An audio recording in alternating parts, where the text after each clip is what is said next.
Tanah merupakan produk alami dari gabungan mineral dan bahan organik pada permukaan bumi.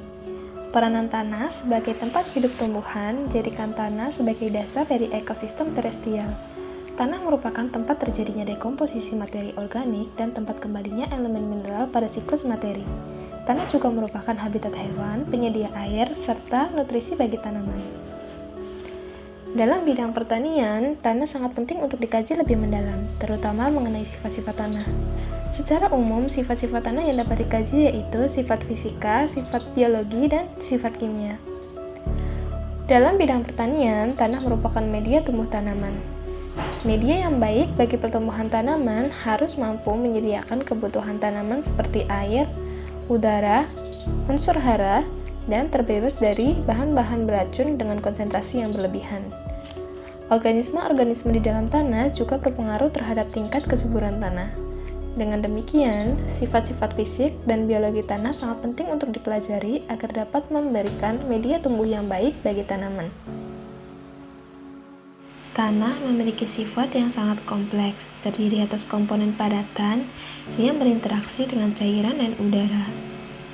Komponen pembentuk tanah tersebut jarang berada dalam kondisi yang seimbang, selalu berubah mengikuti perubahan yang terjadi di atas permukaan tanah.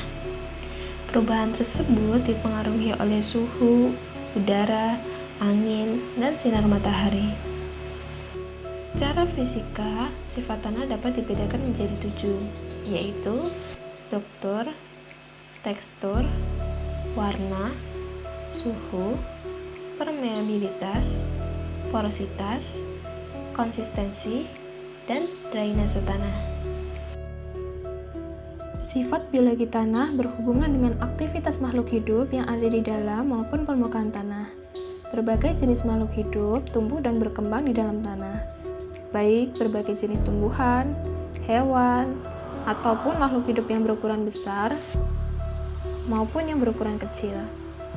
Sifat-sifat biologi tanah sangat penting dalam hal dekomposisi bahan organik, proses mineralisasi, imobilisasi, dan daur hara, serta proses-proses lainnya di dalam tanah.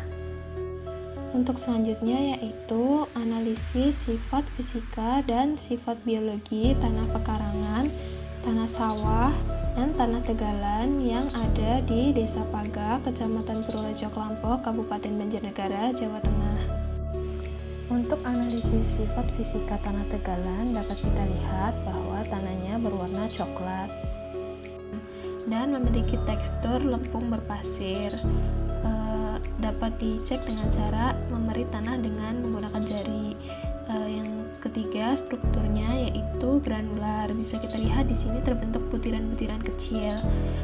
Karena struktur tanahnya granular, maka porositas tanah tegalan ini lebih tinggi dibandingkan dengan tanah pejal. Selain itu, tanah tegalan ini juga memiliki permeabilitas yang tinggi juga. Oleh karena itu, drainase tanah ini sangat baik. Untuk sifat biologi tanah tegalan sendiri, karena kondisi saat ini sedang kering, maka belum bisa ditemukan makhluk hidup yang berada di tanah tegalan ini. Namun biasanya apabila cuaca sudah mulai hujan, biasanya banyak ditumbuhi oleh rumput dan cacing, sehingga dapat dikatakan tanah tegalan ini masih subur. Untuk sifat fisika tanah sawah dapat kita lihat tanahnya berwarna coklat kehitaman dan memiliki tekstur debu dan lempung. Untuk struktur tanah sawah sendiri yaitu gumpalan bersudut. Tanah sawah memiliki porositas yang rendah karena sebagian besar pori-pori di dalam tanah diisi oleh air. Permeabilitas tanah juga menurun karena terbentuknya lapisan bajak.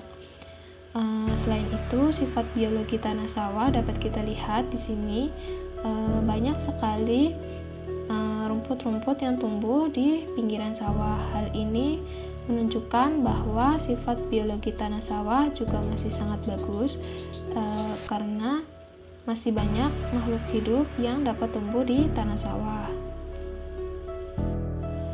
Selanjutnya untuk sifat fisika tanah pekarangan. Di sini tanah pekarangan saya dapat dilihat berwarna coklat kehitaman, teksturnya lempung berpasir, dan strukturnya itu gumpalan membulat. Porositasnya termasuk tinggi, permeabilitasnya juga tinggi.